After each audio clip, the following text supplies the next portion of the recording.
Então, aqui, sejam bem-vindos a uma das nossas últimas aulas, né? A gente deve hoje acabar o capítulo 5, né? E essa sessão 5.4 eu acho que é a mais importante, né? 5.3 e 5.4.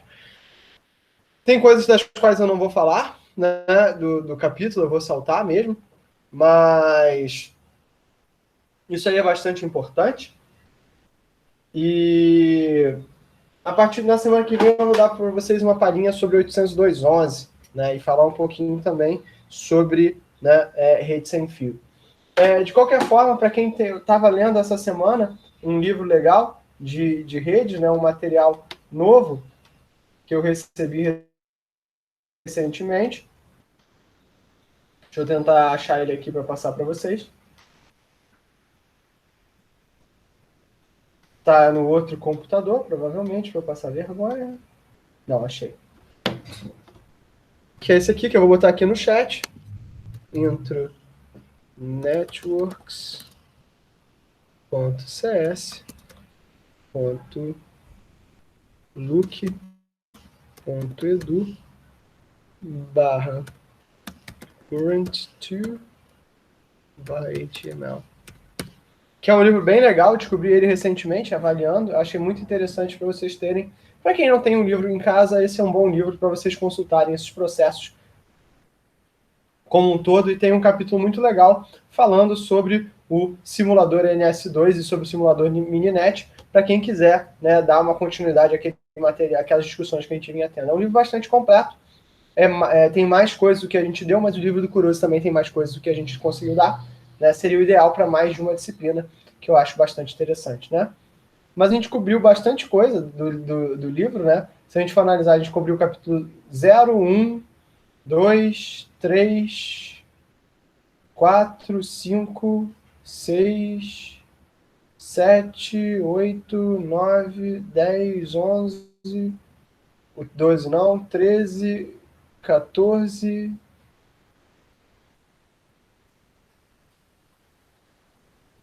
Cara, o 802.11i, ele é vulnerável pelo design do protocolo, Breno.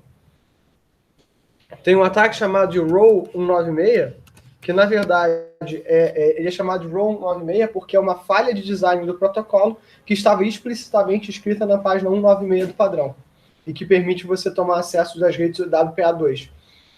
Então, o WPA3, eu estou dando uma olhada nele agora, né, para ver como é que ele funciona, mas é aquilo, isso é uma corrida armamentista. Né? E do ponto de vista, se você pensa em engenharia de software, tem alguns paradigmas da engenharia de software que dizem justamente isso, né? Que o projeto de software, ele é complicado, ele vai dar problema. Né? Então, assim, isso é complicado, tá? Isso é realmente bastante complicado. E é aquela coisa, né? A gente vive num mundo onde a gente é atacado o tempo todo. Eu sempre tenho um pouco...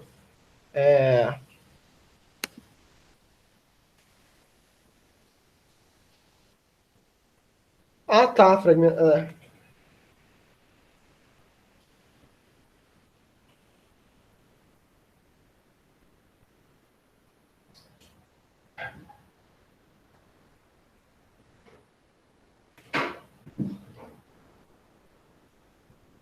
Entendi o que ele faz aqui. Não, bacana, gostei, isso aqui é interessante. Eu vou dar uma olhada com calma, porque, na verdade, esse tipo de ataque ele só vai valer se você não usar o 802.11z, que é um... O que o 802.11z é? Ele é um protocolo opcional que permite você fazer criptografia de cabeçalho. Com criptografia de cabeçalho, essa coisa aí não funciona, não.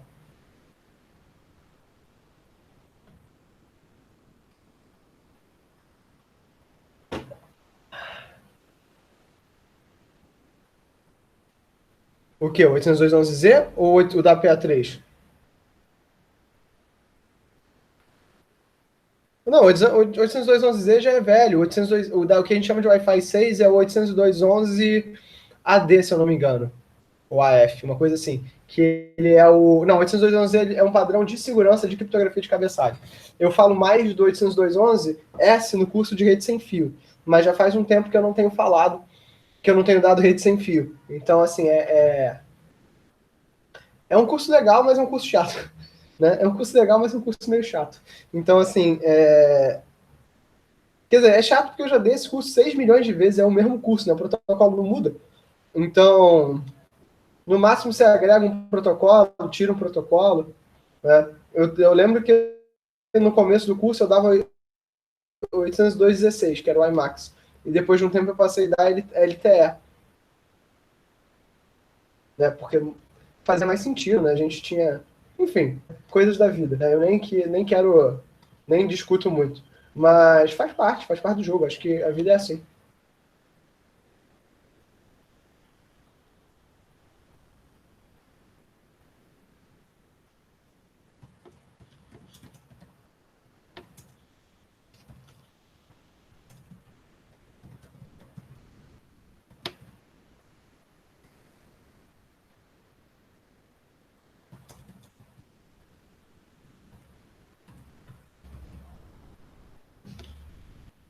Tá? Não, estudar protocolo faz parte de você estudar redes, não tem muito jeito, né? Se você não sabe as regras, como é que você vai burlar as regras, né? Isso aí são coisas que fazem parte da estratégia, né? Então é nesse nível, né, de camada de enlace. A grande questão que eu falo é que o curso de rede sem fio é um curso de nível de camada 2, né? Porque tudo que eu falo em rede sem fio, em geral, está relacionado à camada de enlace. Mas, né, você pode dar uma olhada, a gente tem lá no canal, numa das playlists, que eu já nem mais sei qual, você vai encontrar a aula do 802.11s, que é o de criptografia. Aí no final da aula de criptografia eu falo um pouquinho sobre esses padrões de criptografia de cabeçalho. Tá bom? Beleza. Então vamos lá, pessoal, para a gente rolar. Eu devo dar, assim, eu vou dar mais essa semana de aula e a próxima e depois eu vou encerrar, tá? Para vocês terem tempo de respirar, né? Tipo,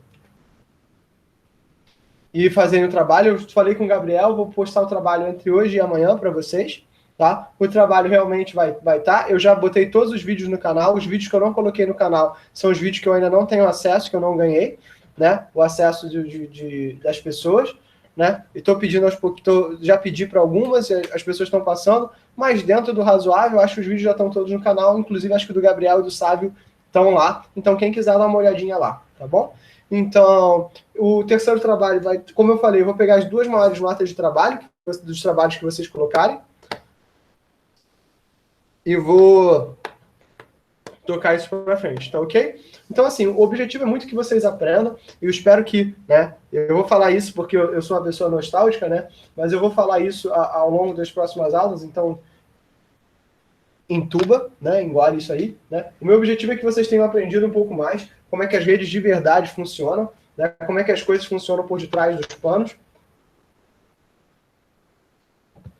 vocês percam a mística do processo, né? Tipo assim, não tem mística nenhuma, né? Que vocês consigam entender, né, problemas, né, sérios. Eu vou deixar aqui uma provocação agora no começo da aula, para a gente ver no finalzinho da aula, que é a seguinte, né?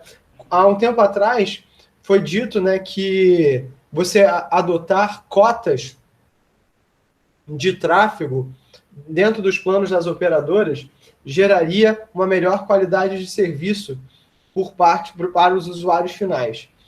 Então, assim, vocês concordam, vocês discordam e por quê? Guardem isso na cabeça de vocês e eu vou retomar esse aspecto no final da aula. Se eu esquecer, vocês têm a responsabilidade de me lembrar, né? Estou passando essa responsabilidade para vocês e o melhor do que isso está gravado, né? Então vamos seguir isso para frente.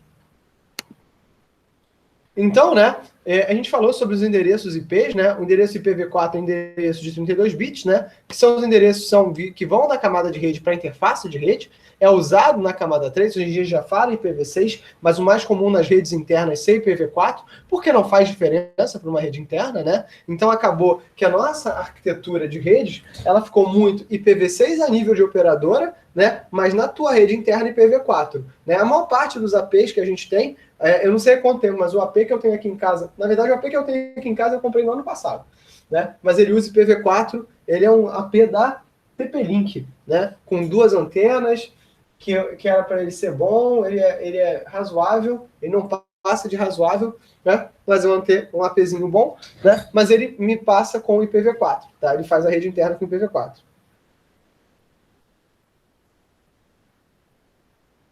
Né? Então, na verdade, só que esse não é o endereço físico. Né? A gente viu que por mais que o endereço IP ele sirva para encontrar elementos, na verdade, a gente viu que os protocolos de roteamento eu encontro a rede. Né? Para encontrar o roteamento, ele não encontra a estação. Quem encontra a estação é o processo de comutação. E o que é o processo de comutação? É a tabela, né, que vai associar IP a uma porta. E o que associa a porta? É o endereço da camada MAC, ou o endereço de LAN, né? O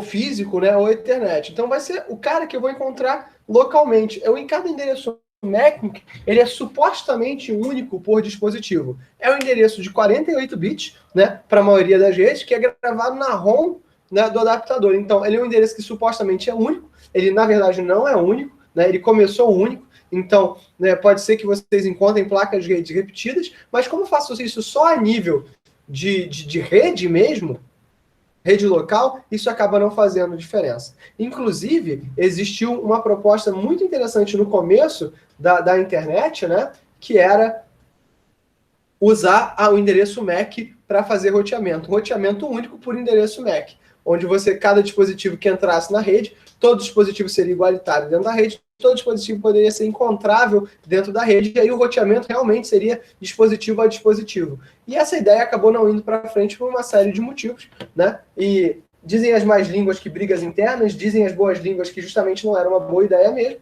né? E aí fica para vocês, a partir desse momento vira tudo fofoca. Né? E aí eu não vou fazer fofoca, né? Porque isso é feio.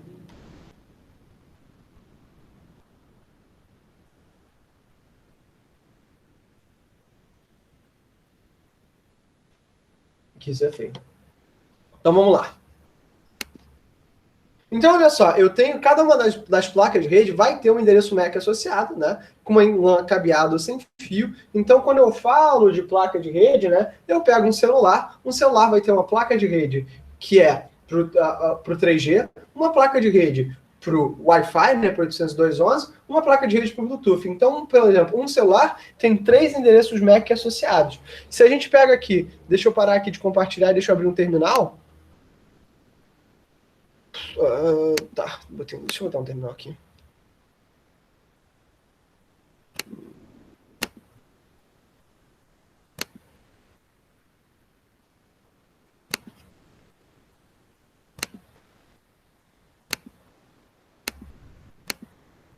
Tá? Estão vendo aqui F. Estão vendo minha tela?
Então aqui, por exemplo, em fconfig, aqui vai ter o meu endereço IP, a minha máscara de rede, ou seja, vocês estão vendo aqui um 192.168.0, então eu estou tendo aqui uma sub-rede, uma rede privada de classe C, a minha máscara é uma máscara classe C, né? O meu endereço de broadcast é o endereço da classe C, então vocês veem que é o último endereço da minha sub-rede, né? Eu tenho um endereço da IPv6 externo aqui, tá? A minha MTU tá aqui de 1.500 bits e minha interface loopback está aqui atrás, né? É o primeiro endereço, né?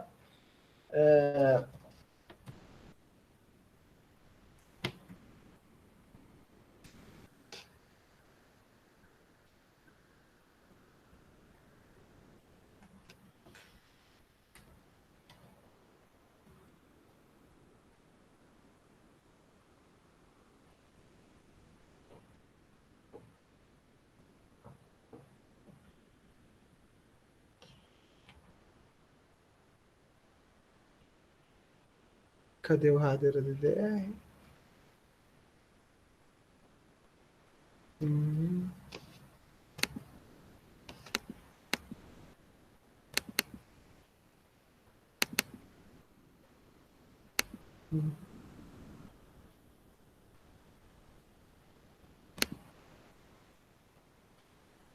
Uma revisão HTTP para um site, por exemplo, dentro do site tem acesso ao Mac dispositivo e se vai ser alterado a cada roteador. Se vai ser alterado a cada roteador, Breno, a gente vai ver isso. A conexão do Mac é ponto a ponto.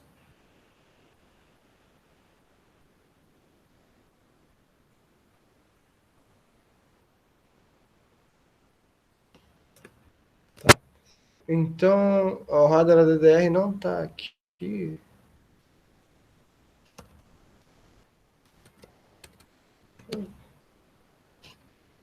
Tá.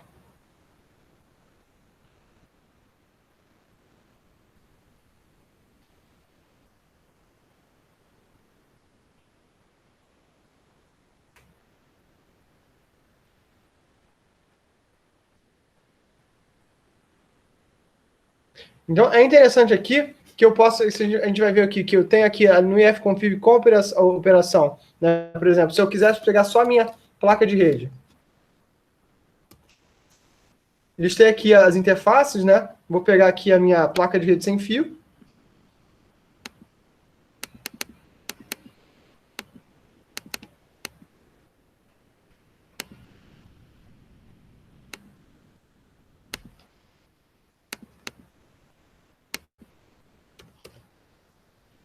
E aqui, né, eu vou ter as operações, né, que tá up, tá funcionando, broadcast funciona, running, multicast, né, tem o endereço dele como Ethernet, né, e aí aqui vocês vão ver, né, o endereço, né, dos 48 bits que a gente tinha comentado aqui funcionando. 6, né, endereços de 4 bits, de 6 endereços Access aqui para serem utilizados. Então, esse aqui é o meu endereço de hardware, tá? Então, esses são elementos que a gente... Isso, Bruno, isso. Esses são os elementos que a gente tem aqui, né, colocados para vocês. Isso está sempre disponível para a gente utilizar. O que eu não sei se vocês sabem é o seguinte, isso também é possível de ser mudado manualmente. Isso é configurável. Né? Então, você pode clonar uma placa de rede, né, Mac. Então, eu me lembro de uma vez de um rapaz que comentou o seguinte problema. Tá? Então, entendam a seguinte configuração. Então, imagina agora que você comprou um notebook usado com uma conta fake no Mercado Livre. Né? Aí você tirou o HD, tirou a placa de rede sem fio, deu boot por um pendrive, está rodando Tor, você pegou uma placa de rede sem fio USB, clonou o Mac da placa de rede sem fio USB antes de entrar, de logar na rede, clonou para um Mac aleatório qualquer, logou na rede, realizou um procedimento, realizou um ataque, realizou alguma coisa maliciosa, pegou o pendrive com a tua distro, né? Quebrou, por exemplo, jogou fora, jogou na privada, pegou a tua placa de rede sem fio, né, que tinha um Mac já clonado, jogou essa placa de rede sem fio fora. Como você conseguiria, né, descobrir quem realizou o ataque? Talvez por câmera. Às vezes isso também é feito. Né? Alguns APs, principalmente de algumas cafeterias famosas, eles fazem o registro dos Macs que se logam. E esse é um dos motivos também porque o Starbucks, hoje em dia, ele evita permitir o registro de qualquer pessoa. Você deveria se registrar pelo aplicativo do Starbucks, né? Justamente porque as pessoas estavam usando o Starbucks para fazer, né, como ataques. Quando a gente falasse um pouquinho mais sobre rede sem fio, a gente vai comentar um pouquinho sobre o caso do Starbucks, porque o caso do Starbucks é um caso de sucesso onde, na prática, né, o Starbucks ele não é uma empresa de café. O Starbucks ele se estabeleceu como uma empresa, né, de encontro. Né? O que o Starbucks é? Ele é uma companhia onde as pessoas tomam café, né, de qualidade discutível ou não, né, mas mais do que isso, eles além de tomarem café, né, as pessoas vão lá para aproveitar a internet, passar um tempo, fazer uma reunião, e é isso que o Starbucks vende. Né? E na verdade está muito associado também a Friends. Né? Friends foi uma série, não sei se a geração de vocês assistiu, mas a minha geração assistiu bastante e influenciou bastante a minha geração. Né?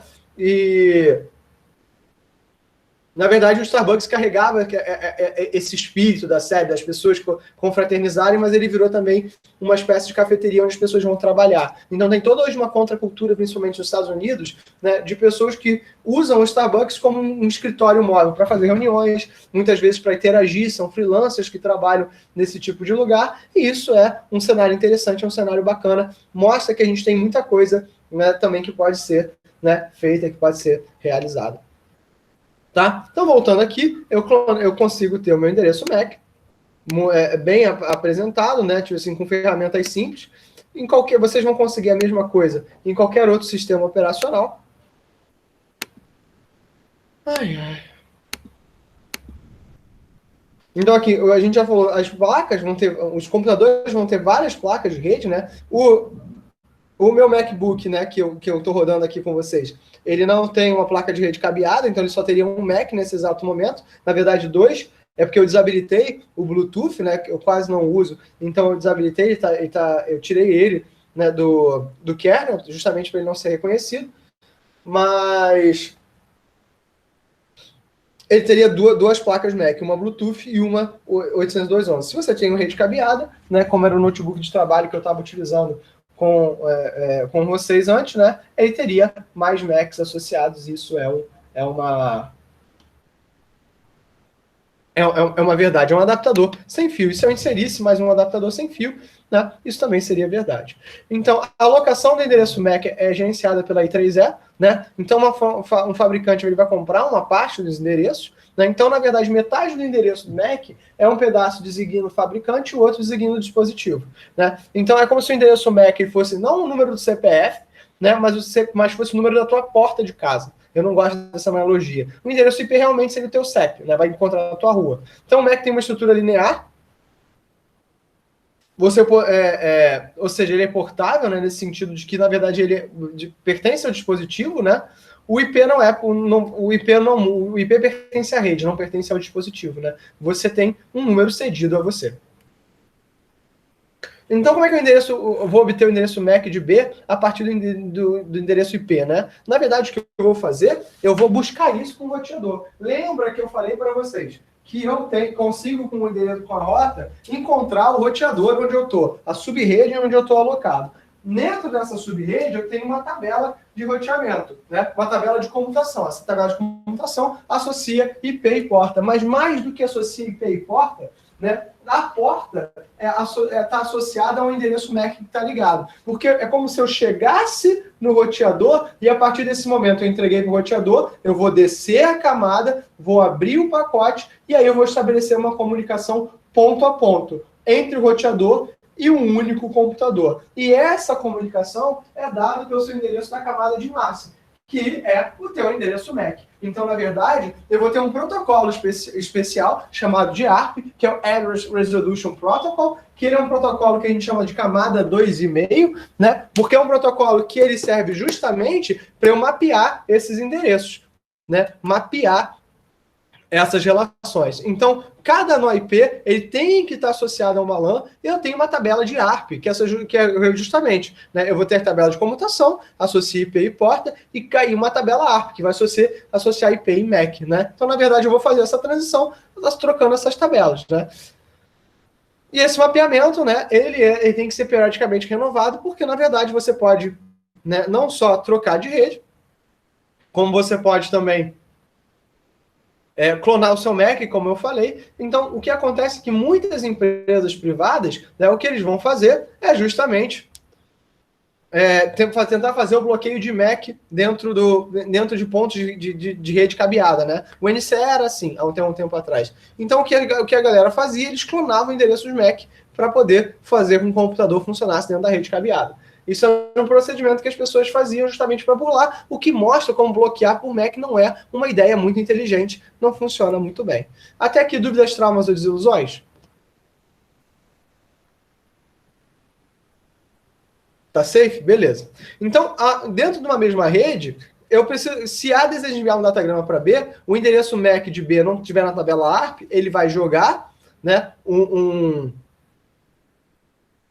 vai jogar vai difundir um pacote ARP para toda a LAN com um endereço de broadcast, FFFFF, e todas as máquinas vão receber esse ARP. Então o B recebe o ARP e vai responder o A com o MAC dele, né? Então, na verdade, assim, eu fludo a minha rede com ARP request, e na verdade esse ARP request ele vai ser utilizado até para fazer um determinado conjunto de ataques, né? O ARP Flood é uma das formas mais fáceis de você também realizar ataques de negação de serviço, né? Mas eu vou fazer o meu ARP request, todo mundo recebe, quem não é B vai dropar o pacote, quem for B vai responder, e esse é um procedimento comum. Uma vez que eu recebo a resposta nessa mensagem unicast, eu vou salvar ela na minha tabela, e é isso que o ARP faz, né? E essa questão do ARP, né? O ARP ele independe, é um sistema totalmente distribuído. Então esse é um protocolo muito antigo, que ele funciona muito bem, e a gente continua utilizando até hoje. E é por causa do ARP, né, que a gente denomina, né, dois conceitos, né? A gente chama a tua LAN, ou o teu nível 2, a tua rede, de domínio de colisão, e a gente chama a tua rede como um todo como domínio de broadcast. Ou seja, a tua rede grande pode ter uma ou mais sub-redes. Tá? Uma ou mais sub-redes. Tá? Então, o escopo de trabalho que você, quando você manda um ARP request de máquinas que você atinge, é sempre a sua sub-rede local. Se essa sua sub-rede local, essa rede local que você está associado, esse é o teu domínio de colisão. Porque, teoricamente, no princípio das redes, se você mandasse uma requisição, é dentro desse cenário que você poderia ter uma colisão de pacote. É com essas pessoas que você disputaria acesso ao meio. Então, a gente costuma dizer que a camada 2 é o teu domínio de colisão. Já quando eu dou um broadcast na minha rede, eu alcanço todo mundo, na minha rede mãe, né? Eu alcanço todo mundo que estaria dentro da minha rede, né? Eu poderia anunciar algo para a minha rede, até para mudança de topologia. Eu chamo isso de domínio de broadcast. Então, a minha camada 3 é meu domínio de broadcast, a minha camada 2 é o meu domínio de colisão. Né? Então, esses conceitos vêm justamente do ARP. Né? E aí o ARP é mais uma prova de que o conceito de pilha de protocolos ele é um conceito ótimo para você estudar rede, mas ele é muito fraco na prática. Né? Ele não se sustenta ao longo do tempo. Então, isso responde à pergunta que o Breno estava fazendo, né? Tipo assim, cara, eu vou ter que realmente saltar. Então, olha só esse esquema aqui. Né? Então, o endereçamento de uma LAN, vou enviando datagrama de A para B via R. Então, na verdade, é o seguinte, eu vou focar no endereçamento do IP, vou começar a buscar R pelo IP e o IMAC, né? Então, A conhece o IP de B, A conhece o endereço IP do próximo roteador R, e assume que A conhece o endereço IP e assume que A conhece o endereço MAC de R. Isso aqui a gente vai ver como é que isso faz. Então, eu começo aqui, né, criando um datagrama que vai, né, vou ignorar transporte e aplicação, né? E aí eu vou ter o meu endereço MAC de origem, MAC de destino, eu sei porque eles estão dentro da mesma LAN, né? Eu fiz isso por um ARP request. E eu sei endereço IP de origem e endereço IP de destino. Então, o meu endereço IP de destino, ele está fora da minha rede de origem. Porque olha só, como é que essa interface aqui do roteador está numa rede e essa interface aqui desse roteador está noutra rede. E aí isso reforça o que a gente viu naquela aula de subredes, que quando eu tenho vários roteadores embutidos, eu tenho subredes distintas. Então, essa galera aqui está numa subrede, toda essa galera, e essa galera aqui está em outra subrede, né? Ou seja, o meu roteador, ele no caso também, ele é um gateway, né? Ele é um elemento que vai unir uma ou mais redes distintas. Então, quando eu mando o datagrama com um determinado IP de destino, o que o roteador vai fazer é o seguinte, ele vai, no primeiro momento, endereçar, né, o quadro através da MAC, então ele vai saber que essa interface está ligada a essa interface aqui através da minha MAC mesmo, né, elas vão se trocar porque eu tenho aquela tabela, né, de IPs para MACs, então assim, olha, se eu quero falar com esse determinado IP aqui de destino, eu sei na minha tabela MAC para onde eu tenho que enviar. Uma vez que eu tenho aqui na MAC, eu vou aqui para a tabela de comutação do roteador para saber o seguinte, olha, por que porta eu saio se eu quero chegar nesse endereço de destino aqui? Ah, é por essa porta daqui. E eu vou mandar por ela. Então não tem nenhum mistério. Esse procedimento nada mais é do que ver um monte de tabelas. Qual é a grande questão? Se eu tenho tabelas o suficiente, isso é muito complicado.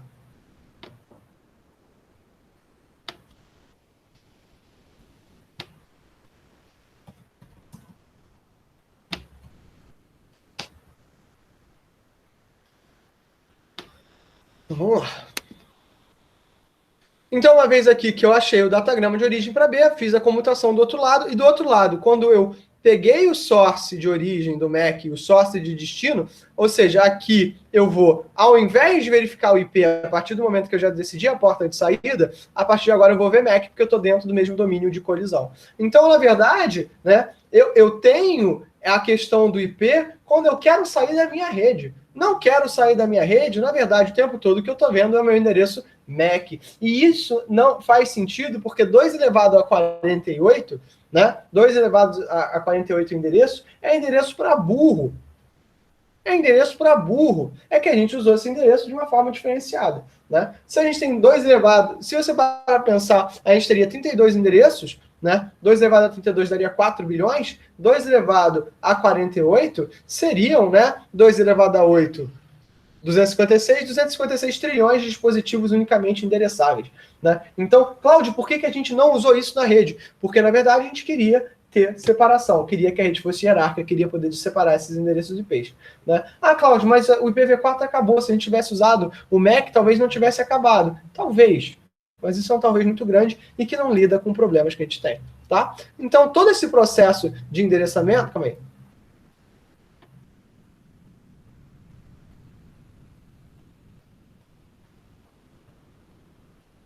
Não, na verdade, o que você faz é o seguinte, né? Você faz isso via cookie, você faz isso a nível de camada de aplicação. Você cria você pega informações físicas do dispositivo, você gera uma hash e verifica isso a nível de camada de aplicação. Isso não é feito nem a nível de rede, nem a nível de MAC. Por exemplo, a autenticação de banco, que você autentica o dispositivo, que você tem uma chave única de autenticação que ele pede e que está guardada no dispositivo. Tá ok? Perfeito. Lembrando, pelo próprio princípio de pilha de protocolos, o que eu não faço num ponto determinado da rede, o que eu vou fazer, né, o que eu não faço dentro de uma determinada camada, é a camada de cima que acaba tendo que fazer, tá? É o mesmo caso aqui. No caso dos quadros Ethernet, né, a internet é muito difundida, né, porque por R$50, hoje em dia você compra uma placa de 1 gigabit, né? Antigamente isso era muito caro, né? Então, a gente estava chegando, os cabos, na verdade, quando eu fiz técnico no Cefet há muitos anos atrás. Eu fui do Cefet de 2001 a 2003, né? Era quando eu fiz o meu segundo grau. E naquela época a gente falava, os cabos Cat5, né? Eles eram, tipo, novidade. Meu Deus, Cat5, Cat5E. Né? Hoje em dia a gente já está em cabos Cat8, né? E esses cabos, essa questão de cabos, né? É muito interessante para quem gosta, né, de trabalhar. Então eu recomendo, tem uma galera quem gosta de trabalhar com infraestrutura de rede, tem muita coisa legal, né? E tem uma certificação muito legal, que é a certificação da Furukawa, que é só sobre infraestrutura, né? Infraestrutura física. E eu acho bem bacana para quem gosta dessas coisas, né? É bem interessante vocês terem. A gente está trabalhando hoje em dia para ter as outras certificações, além da certificação da Cisco, para que faço mais uma vez o convite a vocês. A gente está tendo os cursos da Cisco periodicamente. Periodicamente todo período é ótimo, né? Mas periodicamente todo semestre a gente está tendo os cursos da Cisco e a gente quer abrir parcerias com outras empresas. A gente já vai abrir uma parceria agora com a Red Hat e vai abrir uma parceria com a Huawei. Estamos trabalhando nisso também nesse exato momento para a gente fazer esse negócio dar certo. Né? É claro que tem dificuldades, é claro que tem desafios, né? Mas a vida é feita de desafios e a gente toca essas coisas para frente. Né? Então a internet é muito barato e foi por isso que foi difundido, né? Trabalha com várias topologias. A topologia de barramento foi popular até os anos 90, ou seja, todos nós no mesmo domínio de colisão, podendo colidir um com o outro, né? Ou seja, eu não dividi em sub-rede, ou seja, nesse caso, é muito difícil para as pessoas, às vezes, entenderem a diferença entre domínio de colisão e domínio de broadcast, justamente porque nos anos 90 não tinha essa divisão. E hoje, o que a gente tem é uma topologia, né, estrela, né, onde eu tenho um nó centralizador, e a gente vai ver que em rede sem fio é o mesmo problema, né, que a gente vai chamar de computador ou switch, né, ativo no centro, e cada porta roda o protocolo Ethernet separadamente. Então, essa questão do ARP request, do teu endereço MAC, tudo isso vai rodar de forma independente, ou seja, na verdade, o protocolo, ele não funciona com todos os nós, ele funciona do nó para a porta. Então, né, a visão que eu tenho do Ethernet é uma visão muito individual da comunicação. Né? A estrutura do quadro, né? Ele vai ter um preâmbulo, né, de 7 bits, né, com esse padrão aqui, 10, 101, 01, 010, né, que seguido por um byte com esse outro padrão. E para que isso serve? Serve para que, se eu tiver esse padrão aqui, isso é uma quebra, isso representa uma quebra. Além de sincronizar, isso representa fim de pacote, né, começo e fim de pacote. Ou seja, se eu encontrar esse padrão ele não é mapeado por nenhum caractere, essa sequência de padrões, justamente para ele representar uma quebra de pacote. Entendam que, a nível físico, tudo que você recebe são strings de bits. Né? Então você não recebe um quadro bonitinho. Você tem um string de bits que começa e termina. Né? E você vai receber strings de bits vindo de diferentes máquinas. Né? Então, para o roteador entender, o que o roteador faz? Ele parseia strings de bits. É a coisa que vocês aprendem a fazer em Comp1, né? A fazer parser de strings, né? Isso seja strings de caracteres, strings de bytecode, strings do que quer que seja, é o mesmo procedimento. Então, por isso que eu falo, programar é uma coisa que é muito fácil. Né? É muito difícil fazer uma coisa legal, dá muito trabalho, mas programar em si é uma ação fácil, porque, essencialmente, todo problema é o mesmo problema. Principalmente em computação. Todo problema é basicamente o mesmo problema, encontrar padrões em coisas. Né? É isso que a gente faz. É muito legal a gente pensar a computação como esse ato de encontrar padrões, porque não é nada muito diferente disso.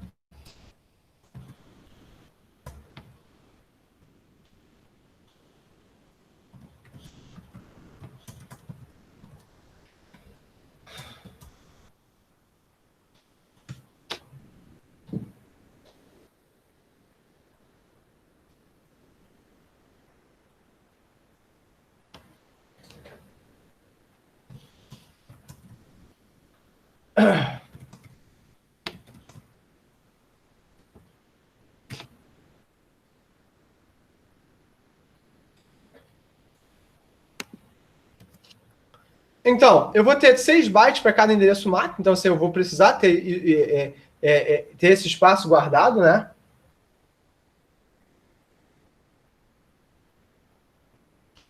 Eu vou ter o endereço do tipo, né, de dado, de quem vem, né? Indica o protocolo da camada superior. Cláudio, mas isso não faz sentido, né? Não faz hoje. Antigamente fazia. Como eu já falei para vocês, o IP, ele parece onipresente, né?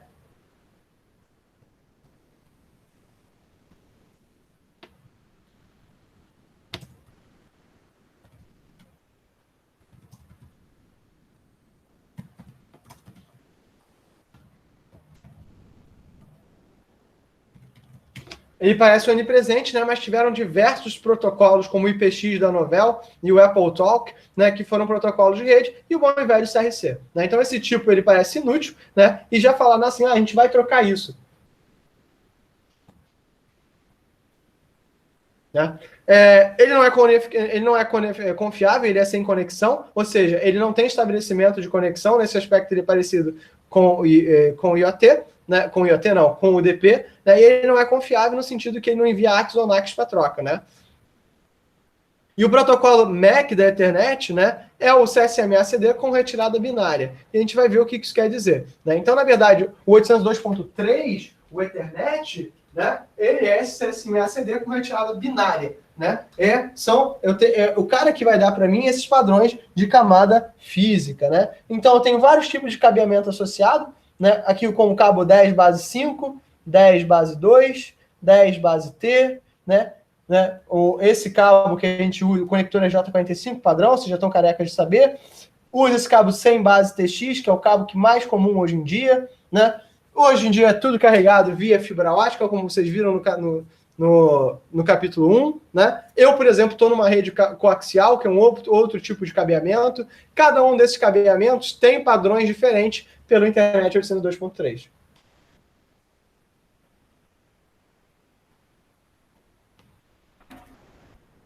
Tá?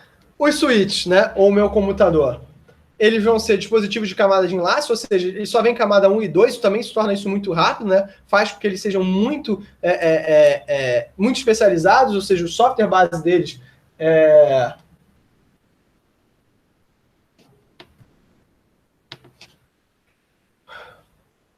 muito simples de implementar, também muitas vezes implementado em hardware, né? Ou então, assim, vocês fizeram circuitos lógicos?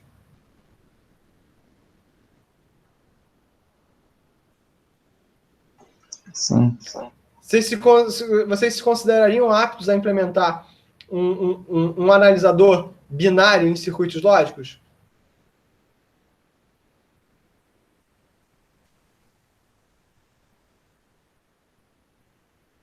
O silêncio por si só é uma resposta. Pensa o seguinte, né? Como é que vocês analisam, por exemplo, vocês fizeram um display de 7 segmentos em circuitos lógicos? Isso é o exemplo mais feijão com arroz de sempre. Então, vocês fizeram um display de 7 segmentos.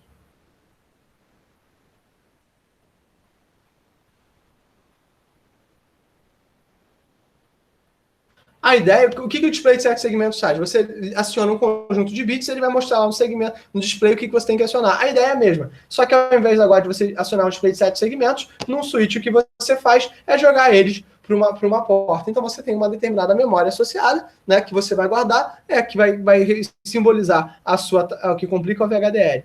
Não, tá tudo bem, gente, mas a gente tem que planejar de alguma forma. Né? O VHDL foi a linguagem que a gente escolheu para planejar.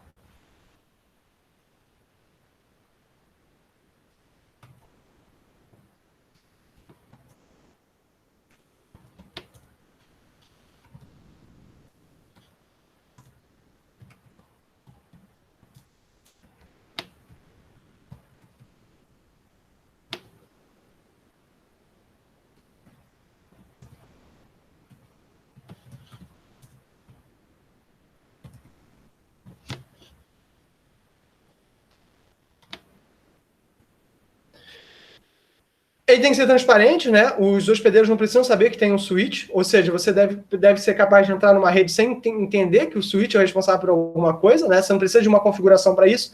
E aí tem que ser plug and play fast self-learning. Ou seja, você plugou o cabo, você se associou à rede, a gente vai ver que tem um procedimento para isso. O switch tem que aprender as coisas e tem que jogar isso para os outros elementos da rede. Ou seja, você, usuário final, não deveria ser capaz de precisar fazer nada.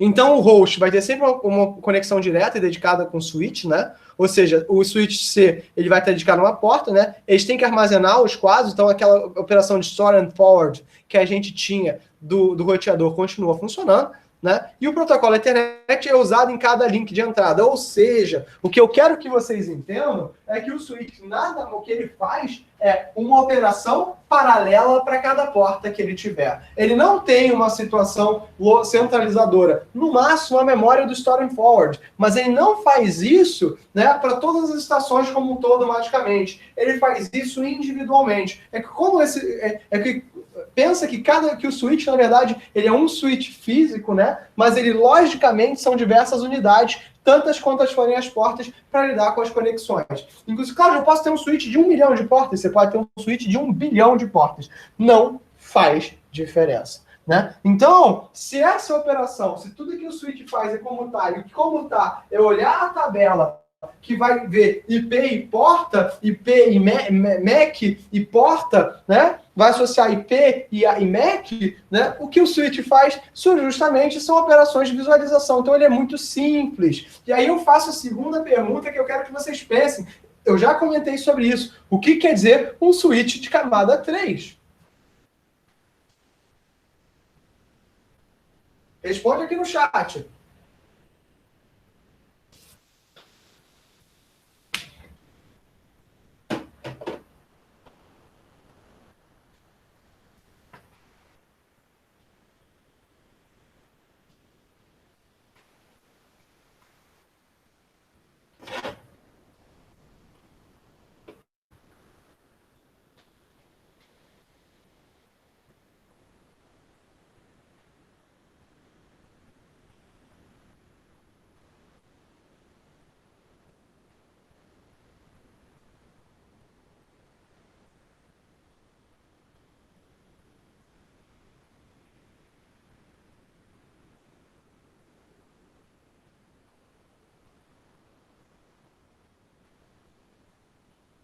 Ninguém.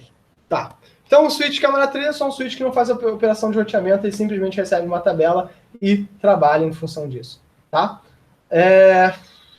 Seguir em frente. Então, a comutação vai ser de A para a linha, né? De A para cá. A comutação de A para B nunca é de A para B, é de A para a porta e de porta para B, né? E é isso que vai acontecer. Então, como é que o switch sabe que a porta é alcançável através da interface 4? Porque ele tem essa tabela de comunicação, de comutação interna a ele. É uma tabela simplesmente de repasse, o que faz com que isso seja, né, muito rápido. Como é que elas vão fazer isso? Através de sistemas de aprendizagem. O sistema de aprendizagem mais bizarro que a gente tem é o Spanning Tree Protocol, que foi desenvolvido pela Radia Perlman. Se vocês forem no meu laboratório, a gente tem lá um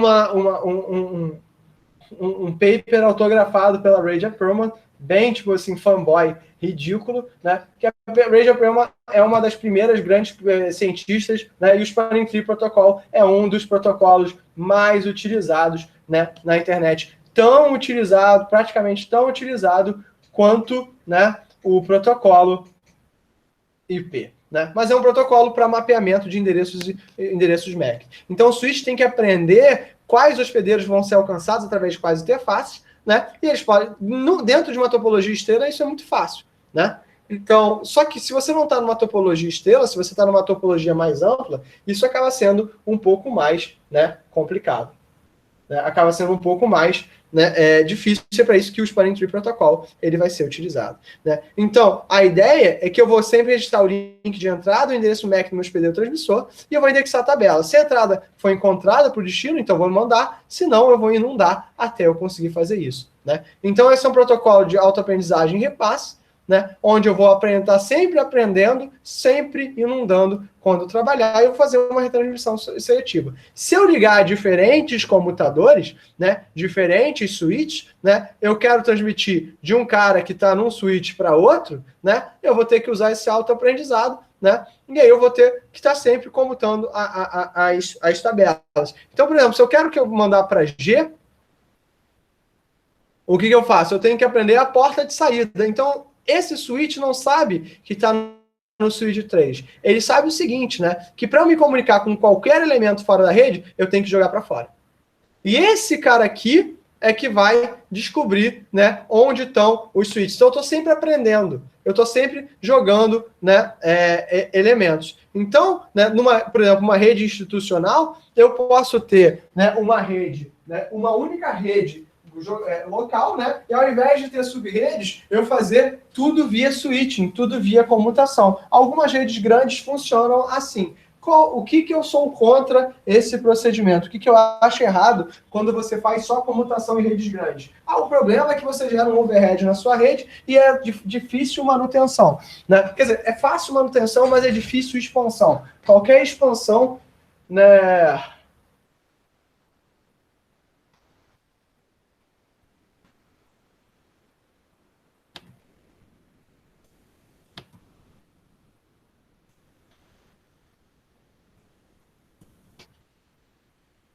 Qualquer expansão significa reconfiguração total. Né? Então, né, nessa relação, os comutadores e os roteadores, eles são muito parecidos, né, porque eles vão fazer essa operação de junta e envia, armazena... Hã? Não, Breno, são duas coisas diferentes. O circuito virtual é um procedimento. Né? O circuito virtual ele usa comutação, mas ela não é endereçada. Ela, por exemplo, se eu pego o caso do MPLS, o MPLS eu crio um label para um caminho, é como se eu para cada porta do meu switch, na verdade, eu não estou endereçando no dispositivo, mas um caminho entre duas conexões, tá? Isso a gente tem uma disciplina que é chamada rede de alta velocidade, que é só para essas infraestruturas de circuito virtual e que nem são nem redes de alta velocidade, são redes de alta confiança, né? E isso que é a configuração, o questionamento que a gente deve estar sempre se fazendo, tá bom? Não sei se eu fui claro, se eu não fui, por favor, me avisa que eu tento melhorar.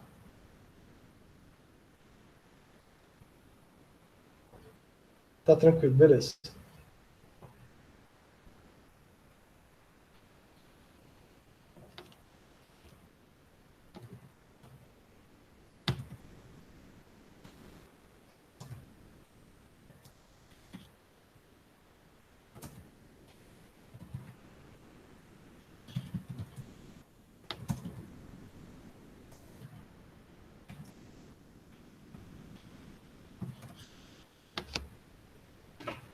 Então, os roteadores eles vão até a camada de rede, né? Mas eles não vão até o dispositivo, né? Eles vão saber que a porta de saída para onde eles vão mandar é a porta do switch, né? Então, os switches é que vão ser esses elementos da camada MAC. Então, se eu vou numa página web, né? O que eu vou fazer? Então, isso aqui, essa síntese, né? Que a gente vai fazer agora, que eu vou gastar um tempo com vocês, você não aprendeu chongas na minha disciplina. Não ouviu nada do que eu falei até hoje. Né? Achou essa disciplina um saco, graças a Deus está acabando. Beleza, acho justo, eu no seu lugar talvez estivesse na mesma situação. Mas eu peço de você 20 minutos da sua vida, única e exclusivamente 20 minutos, para que você veja o processo de comunicação fim a fim da web. Então, nosso objetivo é ser capaz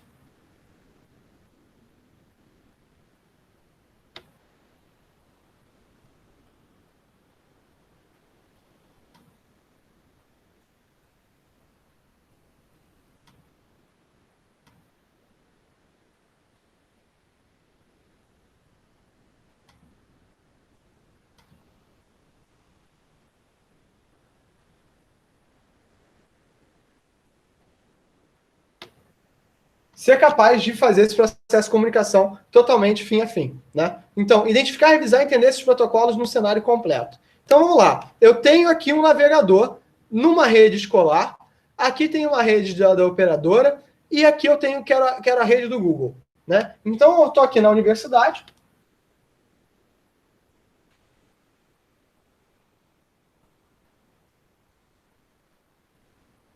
Meu Deus do céu. Desculpa, gente, hoje a universidade está bombando de problemas. Dá até um desânimo.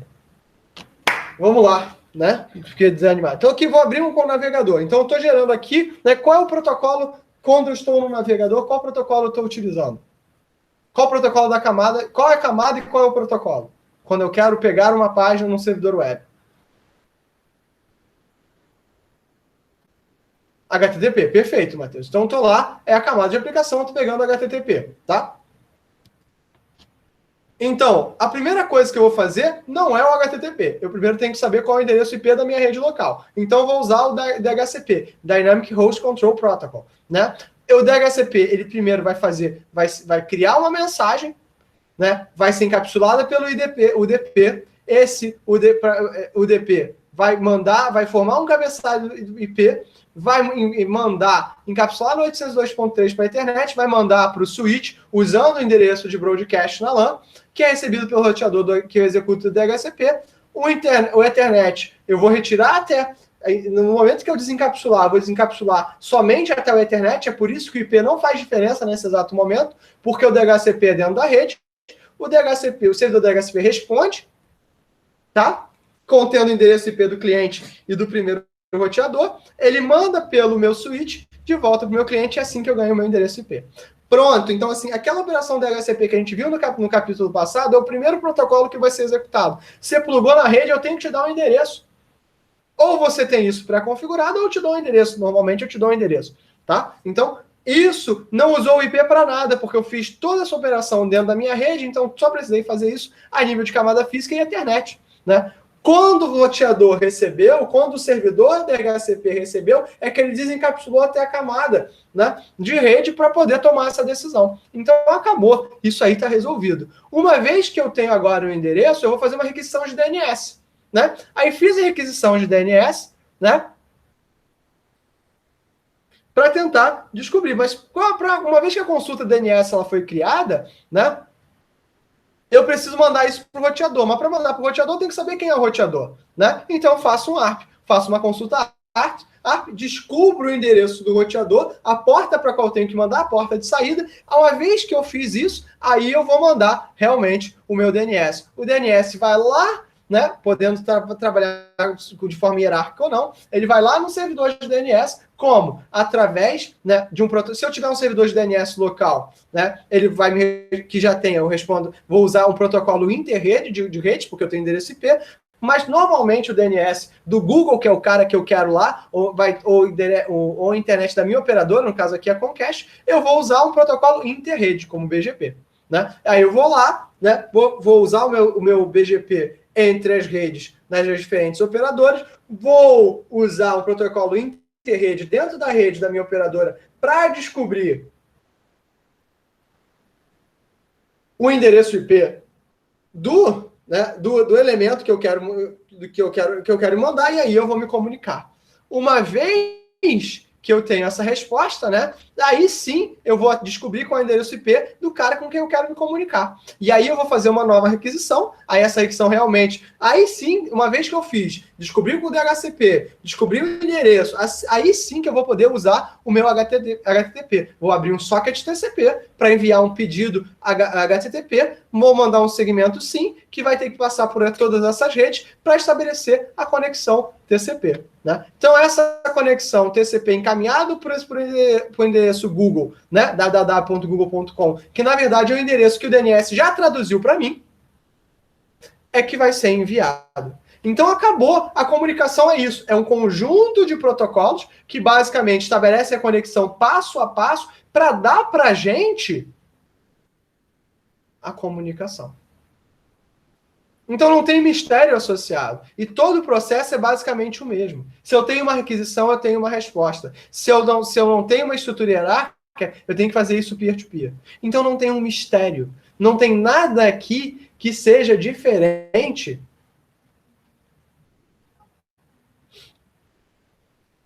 do que a gente vem fazendo nos últimos 20 anos. E esse é o grande conceito atrás de rede.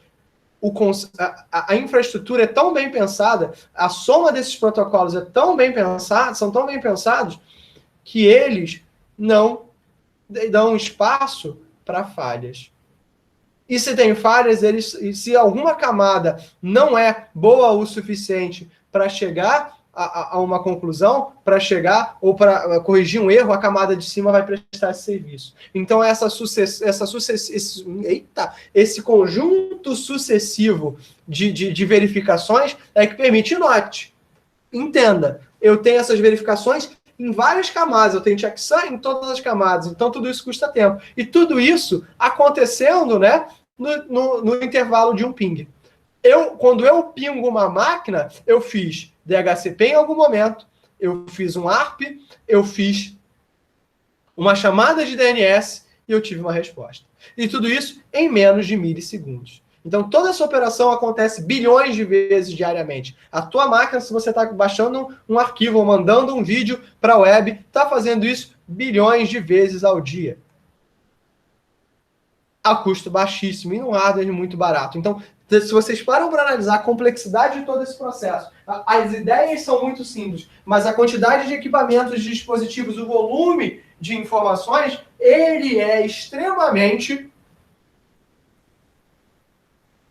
complexo. Então, ele é um sistema que ele é chamado de sistema complexo. Né? O que é um sistema complexo? É um sistema cuja soma de diversas partes simples gera uma operação intrinsecamente valiosa. Então, eu gero valor através de uma soma de partes simples. Né? É um sistema complexo. Não confundir com sistemas complicados. Sistemas complicados vão ser chamados do conjunto de sistemas que não podem ser rompidos, mas que são compostos de diversas pequenas partes. Né? Então, o grande tchan das redes de computadores é que eles são um sistema distribuído complexo de informação. Né? Quando vocês estudarem sistemas distribuídos, vocês têm uma disciplina de sistemas distribuídos, né?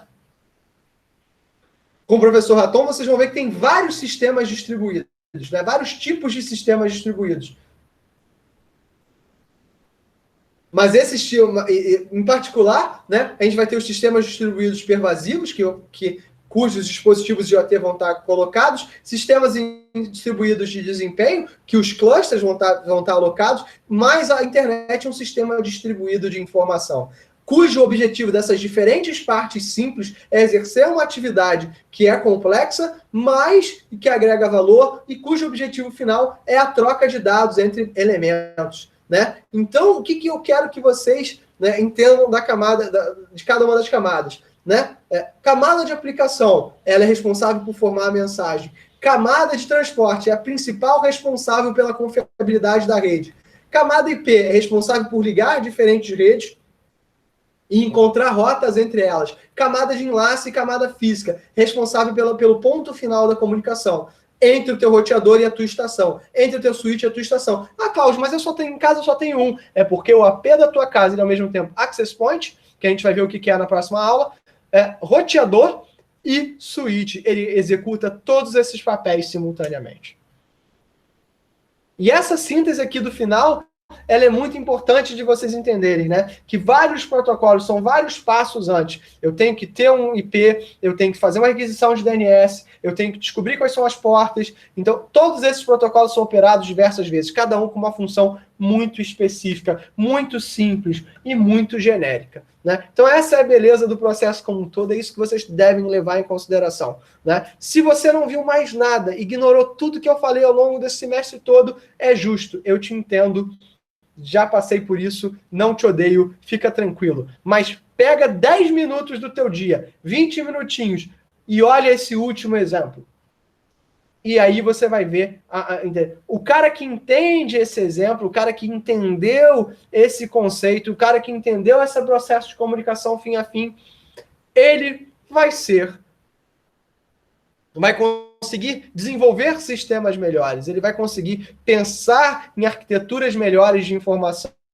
Muitos dos gargalos que a gente tem hoje com sistemas, eles vêm não só do fato que as pessoas programam mal, e de forma geral as pessoas programam mal, né? Mas o fato que as pessoas não entendem a arquitetura por trás dos dados. Né? Para que vocês entendam essas arquiteturas complexas, esse mundo que a gente vem, esse mundo orientado à conexão, esse mundo orientado, né, a conteúdo, né, de redes cada vez mais simples, né? E aí ficam as duas, fica uma outra provocação, né, que eu vou deixar para vocês, né? Tipo assim, sabendo disso, por que então as operadoras, por que os provedores de conteúdo, então eles fazem content driven networks, eles trazem o conteúdo mais próximo do teu usuário final. Dada essa natureza protocolar, isso é uma pergunta que eu deixo para vocês responderem na próxima aula, mas eu gostaria agora, né, que algum de vocês pensasse durante 5 minutinhos, enquanto eu vou pegar uma água, sobre a questão da franquia da internet. Dada a questão da franquia de internet faz sentido sim ou não?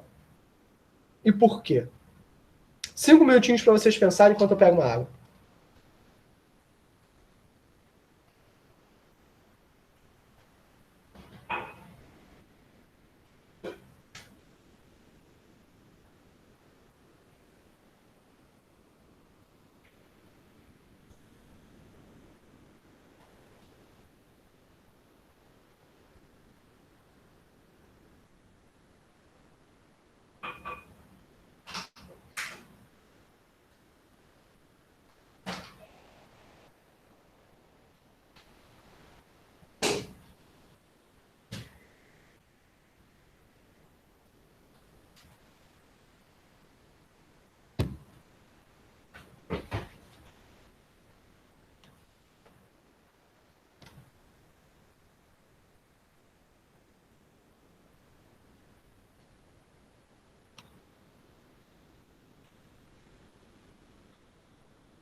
franquia com...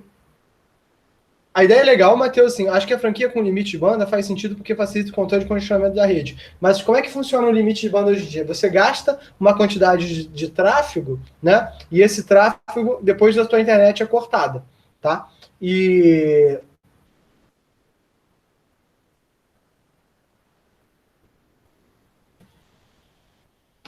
então, assim, eu penso o seguinte, pensa no comportamento TCP. O comportamento TCP é um comportamento guloso. Ele é um comportamento de serra, né? Você tenta utilizar o máximo da rede enquanto você tem acesso e depois você cai conforme você vai perdendo, né? Então, você faz isso por quê? Porque o cara não consegue responder na borda. Então, a ideia é o seguinte, quanto menos pessoas, mais tempo você vai conseguir sem perder, tá? Não, não, não, não, não. É, o caso, a proposta de franquias que estava tendo das grandes operadoras é limitar o tráfego da tua rede cabeada da tua casa em 250 GB. Então, assim, você só poderia tocar 250 GB de tráfego no mês. Se você pensa, por exemplo, num vídeo em 4K, um vídeo em 4K seria tipo um vídeo de 40 minutos em 4K, daí poderia dar até 4 GB. Né? É que ela diz que vai fazer, mas ela não implementa, entendeu? O dia que elas implementarem, isso é.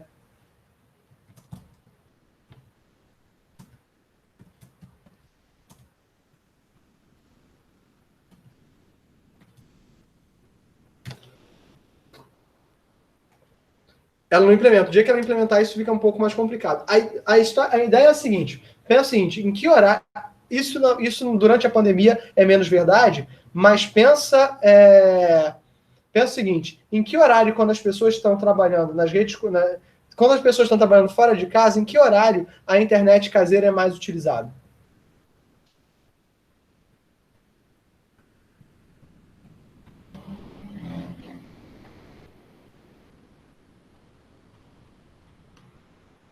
Fim de tarde à noite, entre 17 e 2 da manhã, e 1 da manhã. Esse é o horário de pico. Né? Se você tem franquia ou não, isso faz diferença no horário que você vai poder utilizar a internet?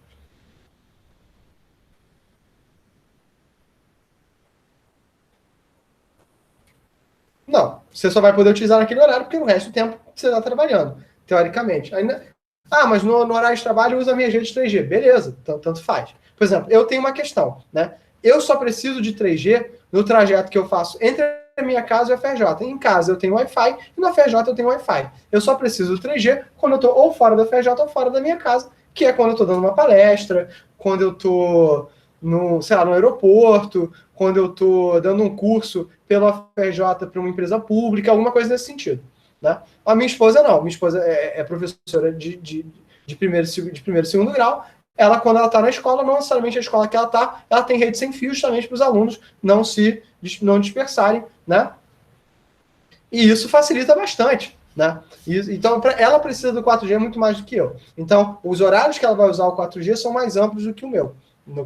Faz sentido isso que eu estou falando, concordam? Né? Então, pensa num caso um pouco diferente. Né? A rede, nesse caso, a rede casa só no horário noturno. Então, imagina, no primeiro momento que todo mundo está com a banda livre, né, no momento zero do mês, é claro que as pessoas vão ter liberações de banda em momentos diferentes do mês. Mas o momento zero que todo mundo está acessando o mês, né, nesse momento zero, todo mundo vai acessar nesse mesmo horário. A qualidade de serviço, né, ela melhora ou piora?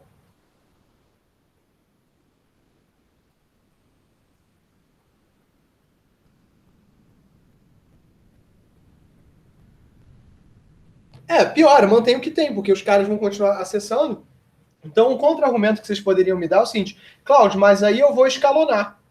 Eu posso escalonar as pessoas. Eu vou escalonar as pessoas, então. Vou fazer com que elas comecem as franquias delas em momentos diferentes do mês, de forma que, né, se as pessoas estiverem acabando com a franquia, as outras fiquem com a rede livre. E aí que mora o problema. Todo esse modelo parte do pressuposto de que as pessoas vão acabar a franquia. E se as pessoas vão acabar na franquia e elas precisam utilizar a internet por algum motivo, para mandar um trabalho, para trabalhar, fazer uma reunião, o que elas vão fazer? Comprar franquia extra. Então isso não melhora o problema da qualidade de serviço. Entenderam qual é a questão? Então, a discussão não deveria ser sobre a franquia ou não, mas como a gente consegue melhorar a qualidade ou distribuir os recursos de forma que a qualidade de serviço não, melhore. Né? Ou que você não tenha deterioração dependendo do tipo de tráfego. E aí sim, priorização de tráfego talvez seja uma discussão que a gente deveria estar tendo. Ó, você punir tráfego, né, por exemplo, tráfego de CDN, tráfego do Netflix. Se a operadora pune o tráfego do Netflix, pô, deu ruim, né? O Netflix vai ficar bravo e ele vai para outra operadora que não vai punir, né? Mas então essa discussão, né, de qualidade de serviço, ela é muito complicada, mas a franquia não resolve propriamente dito esse problema, tá? Por mais que você tente gerar um bacalhau, a não ser que você realmente passe do pressuposto, acabou a franquia, acabou a franquia.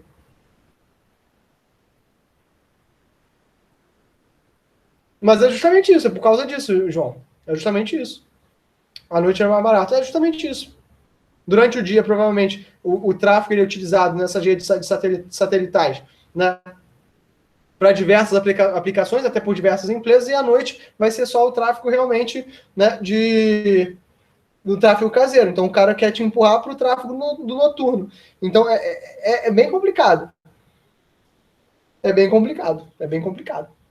Então, essas são discussões que são válidas e que a gente, como de informática, entendendo esse cenário de como a rede é desenvolvida, de como são esses protocolos.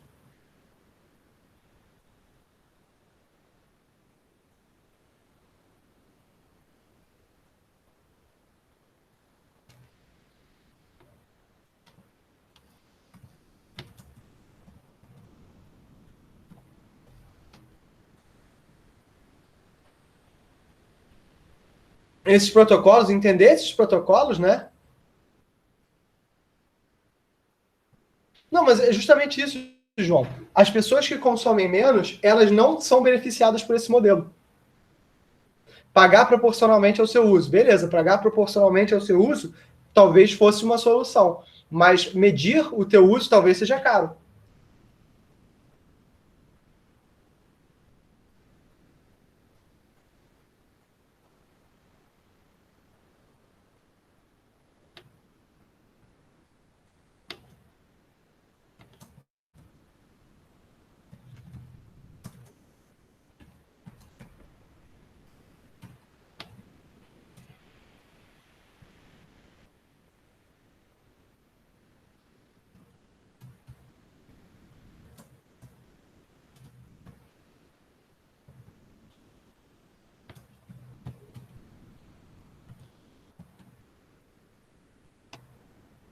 Tá? Realmente fica caro. Pagar proporcional, beleza, talvez funcione, né? Mas e aí que entra o seguinte, né? E quando você entra o 5G nesse cenário, uma rede de alta velocidade sem fio individual, pense como operadora. Como é que você lucra com esse negócio?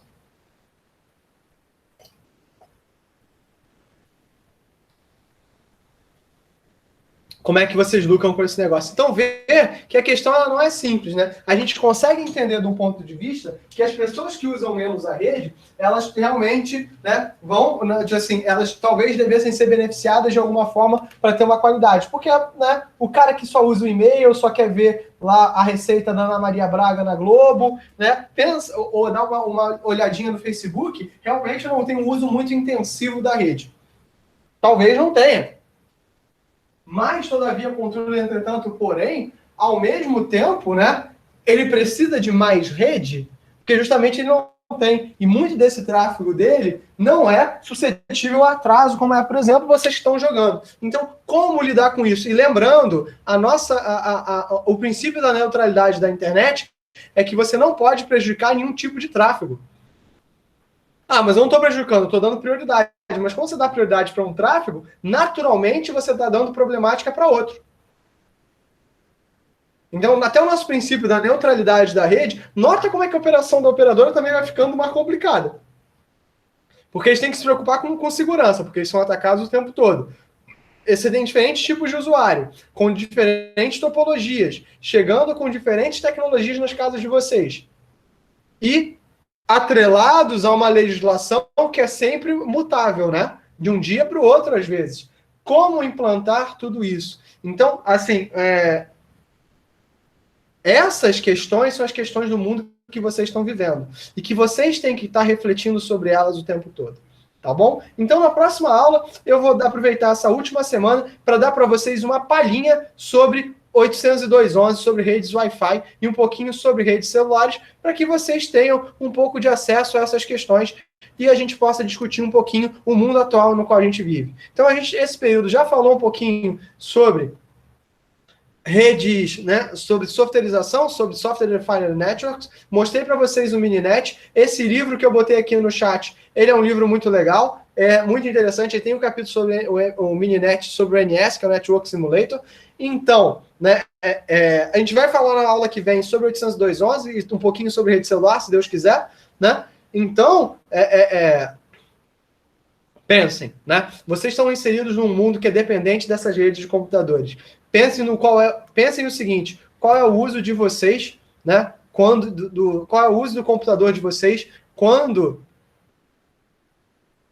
a internet está fora do ar, né? O que vocês fazem, né?